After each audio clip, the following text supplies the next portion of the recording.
Hello everybody, this is House Shrink again. I am going to be doing a continuation of what are your dampers of joy? Because there were so many questions and I think it's an opportunity for people to join us again. So if you have a question, I'll just acknowledge who you are and try to answer the question. So that's how we're going to do it. So you can join us anytime and we will get started and I'll start explaining the topic, which is what are your dampers of joy?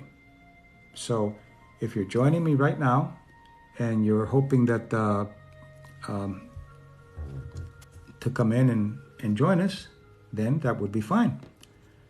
Let me see. I am trying to do something here.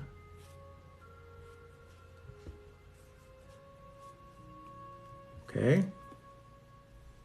Now we have a moderator. And this moderator will help us do a little screening here so we can limit it to people who are interested in serious questions and who want to take advantage of this opportunity to learn. All right, so here's the deal. The dampers of joy happen in three areas of life. It happens in your area of love, in your area of health, and in your area of finances. So what is it that you want to look for? You want to be able to look for when you're, for example, you're in a loving situation and things are going, and it usually happens when things are going so well. So things are going really well and you begin to question the relationship and you begin to question the goodness of what's going on in your life and you wonder how long it's going to last. Those are dampers of joy. And they come from what you learned in your experiences with your family and as well as with yourself. So that's, for example, when it happens with love. With health, the same way. Someone might be feeling so healthy and so strong, and all of a sudden they begin to question themselves, how do I feel so good? Or should I feel this, especially at my age kind of thing, people will say sometimes, or you have family illnesses that you don't have, and you begin to question. That is a damper of joy related to health. And when it comes to finances, you'll find that you're doing really well, you have good savings, things are going well for you financially, and then you begin to question, am I worthy of this? Or in a more subtle way, how long is this going to last? Do I really deserve this? And when those things happen, we begin to then potentially sabotage the situation by either creating problems in the relationship or making decisions that are not that good for you in your finances, or not taking care of yourself during good health. So the interesting thing is you want to be aware when things are going well. When things are going well, that's when the dampers of joy can come in. And they're affected by self-esteem. So now you know self-esteem is so important. I have one of the videos on self-esteem, the 3 pillars of self-esteem, that you can check here on TikTok. And it's been the most popular. It's had pretty close to 26,000 views within just a couple of weeks, because it's really important. Self-esteem is something that people talk about it, even psychologists talk about it, and sometimes they just don't give you very good information on what to do about it. They just tell you to value yourself, but doesn't work that way. If it were that way, all you'd have to do is say, oh, I'm such a wonderful person, everything's great, but it doesn't work that way, you notice. So it's more than that. And it is actually learning what are the ingredients of self-esteem. And the 3 ingredients, as you know now, some of you that have been following me, have to do with valuation, how much you value yourself in order to accept good things in your life. See how it comes together? And to accept your good fortune and accept your worthiness. Competence is how good you are at what you do. How good are you as a mother, as a father, as a student, as a teacher, whatever. And that is a very important component of self-esteem, but it's only one of the 3. And the third, which nobody talks about, is affiliation self-esteem. And that has to do with the people that you choose to be on your life, on your journey, that people that you want to share good things with in your life. So how they go up and down, I've talked about it before, but I'm going to tie it into the dampers of joy. And simply, it goes up by being able to look at the three components and see how you can increase them or how you can decrease them. The first one, valuation, self-esteem. It goes up when you keep self-caring commitments. Nobody talks about that in psychology. Keeping self-caring commitment, because the brain needs evidence. You don't tell the brain you're wonderful. You have to do things that show the brain that you're wonderful so it can create the neural maps to sustain that belief. So if you are then making self-caring commitments, for example, I'm going to dedicate 1 hour to read today, or I'm going to meditate, or I'm going to go for a walk, or I'm going to take a hot bath. You keep that commitment, self-valuation goes up. You break it, it goes down. Because think about it, this is what with friends. If you have a friend that you can't count on them, their value goes up, down. The value goes down because you can't count on them. You're planning to get together and they call you last minute, or they don't show up, or they ghost you, which is terrible. Ghosting is just an unacceptable thing here for the house shrink. So then that's exactly what you do to yourself. If you don't keep your commitments to yourself on self-caring, it goes down. Competence, it goes up when you learn, when you're learning something new. You're learning to be a better student, a better friend, a better carpenter, a better father, a better something. And those people then who come into your life, then you can practice with them. If you have friends that, how can I be a better friend? How can I be a better mother, father, student, a child, whatever it is, that's what you're doing. So the ability to be able to understand these three pillars will help you then increase your sense of well-being, which also translates to being able to accept your levels of abundance. So, affiliation, self-esteem, how do you bring it up and how does it go down? You bring it up by increasing the quality of the relationship that you have. Not necessarily the quantity of people, but the quality of people. It goes down when you increase the quantity without quality, and when you don't work on the quality of the relationships that you have already. So when you have the affiliation self-esteem, when you have the competent self-esteem, and when you have the valuation self-esteem, immediately your ability to accept your goodness goes up.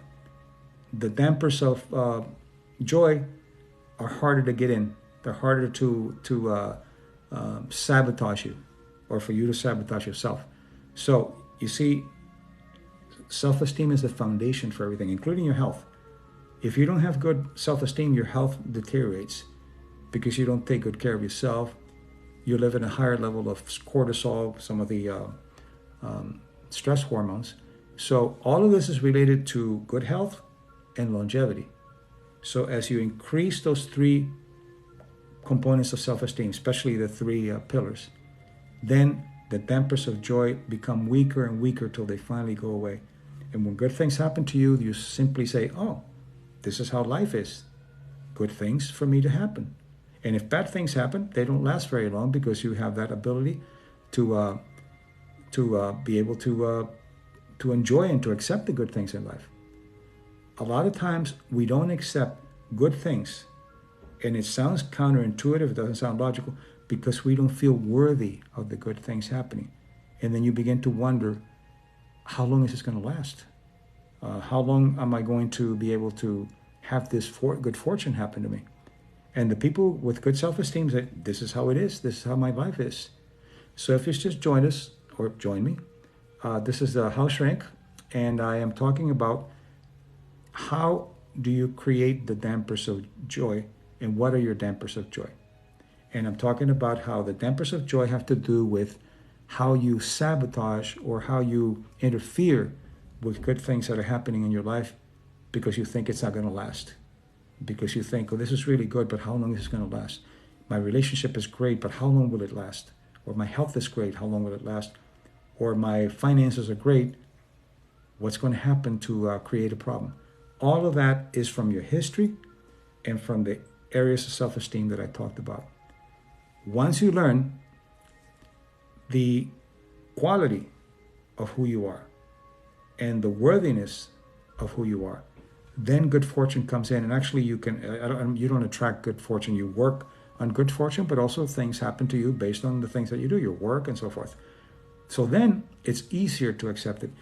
You may notice that there's some people who things seem to go well for them and they're happy and they enjoy it, and you don't see them sabotaging situations. It's like they welcome it because that's how it is. Good fortune is the rule, and bad fortune is the exception. That's the kind of life that you have to live. This doesn't mean that you have to be Pollyanna. It doesn't mean like something bad happens, you go, oh, it'll go away. No, you actually embody what's going on. You feel whatever is going on, but then you deal with it and you say, okay, now, how do I allow my self-esteem to work through this? Because another thing about good self-esteem is that if you have high self-esteem, your stress levels are lower during adversity. People with low self-esteem are overwhelmed when something doesn't work well. People with high self-esteem are affected, but not as much, and they're able to overcome, and they're able to bounce back much faster. They have a higher resilience. So if anybody has any questions, please ask me. If they're legitimate questions, I'll try to answer them for you, and I'll acknowledge whoever the person is, and we move on. If not, just watch and enjoy. Talking about the dampers of joy. Talking about what are the things that interfere with your joy in the three areas that I talked about earlier: health, self-esteem, and it's really good information because it's quick to the point. But then these videos, which we can't post on TikTok because they only post 60 seconds, we're allowed to download them into other media. And in my case, it'll be the YouTube, Dr. Mario Martinez. Go to YouTube, Dr. Mario Martinez, and all the videos will be there. And all the TikTok videos will be how to get your life in order, or getting your life in order. You'll see it, they're all there. Some are 60 seconds, but most of the latest are the streaming that I do. So if you miss part of this, you can go back tomorrow. It'll premiere, and you'll be able to see it at your leisure whenever you want it, and in its entirety. So also, I'm asking you to follow my work here at TikTok under House Shrink, and also follow my YouTube channel, Dr. Mario Martinez, because that way I have access to a larger audience. I can help more people. I can give all this information out to more people, but also you will know when I'm on. And if you want to come on and participate, then that's what will happen. So we have quite a few people joining us, and if you have questions, I'll acknowledge who you are and answer the question for you. Of course, if they're legitimate questions, and if they're not, then I'll just ignore them. And we have a moderator who just deletes you, and then we can be here with serious people who are investing their time in learning something. So I'm very grateful for those of you who are here, because you're taking the time, you're choosing to be here to share some information that may be valuable to you. So I think that's a really good thing. So if you just joined us, this is House Shrink, and I am talking about what are your dampers of joy, and what are the areas where you sabotage your joy, the dampers, which is a form of sabotage. And it happens in health, it happens in love, and it happens in finances, those three areas. And it usually is related to low self-esteem. Low self-esteem in the three areas that I mentioned earlier. So what I would suggest then is, if you have questions, I'll take a little time and try to answer them for you. It'll be good to know if there's anything that you want to know about self-esteem, because you're not going to find it in many other places. I do have two books. I have two bestsellers. One is The Mind-Body Code, and the other one's The Mind-Body Self. They're both available on Amazon. They've been bestsellers on Amazon, so they're available to you. And there I expand on all the topics that I talk about here, and I give, at the end of the chapters, I give particular exercises that you can practice, so that you can learn what I talk about in each of the chapters. And there's also a glossary for the terms, and for those of you who are interested in more of the science, there's a long bibliography where you can go to articles and all the studies that support the things that I'm talking about. So all the latecomers here, I am talking about what are the dampers of joy, what do they affect, and how are they created? Where do they come from? They come from low self-esteem, and one of the three areas of self-esteem, which one would be valuation, competence or affiliation.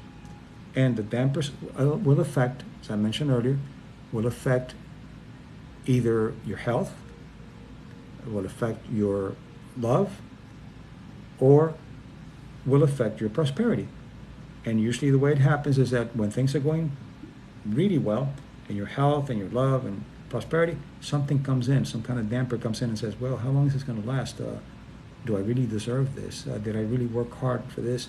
Because remember, the cultures will teach you that you have to be a slave of your work in order to be able to gain profits and emotional profits.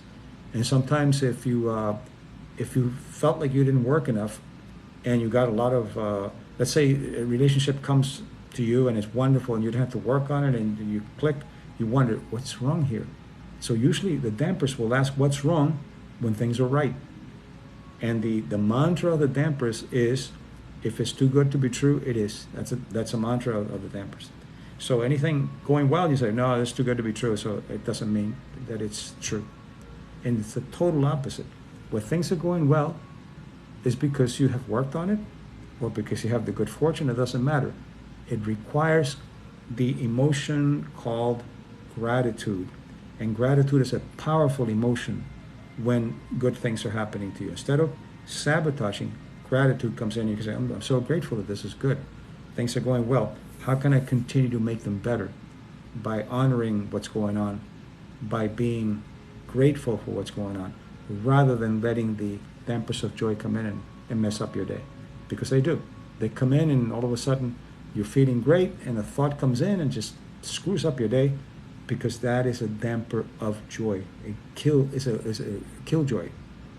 And I'm giving you ways here to deal with it, and I'm giving you ways to allow yourself to let them come when they do. Don't fight them. Oh, here it is. Okay, now I know what to do. I need to go to my self-esteem. I need to go to what I learned about joy and what I learned about good fortune. Some families will teach you, not by what they say, but what they do, that no matter what they do, they can never succeed. And you embody that without knowing it. Intellectually, you might say, oh, I'm not going to be like that person. I'm going to do well. I'm not going to be like my dad. But it's already in. And when it happens, what you do is you begin to sabotage yourself because you're besting your parents or you're besting someone that taught you, rather than accepting, okay, this is good. I have worked hard on this. And even if you haven't worked hard and it comes to you, you accept it with gratitude. So gratitude is one of the antidotes to the killjoys, because killjoy is a way of not accepting gratitude. Oh, this is going so well. Oh, I don't deserve this. It's another way of not knowing how to be grateful. It's another way of not being able to say, oh, this is really wonderful that's happening to me. Let me rejoice. Let me be happy with it. And let me share it with my friends. That's where affiliation comes in.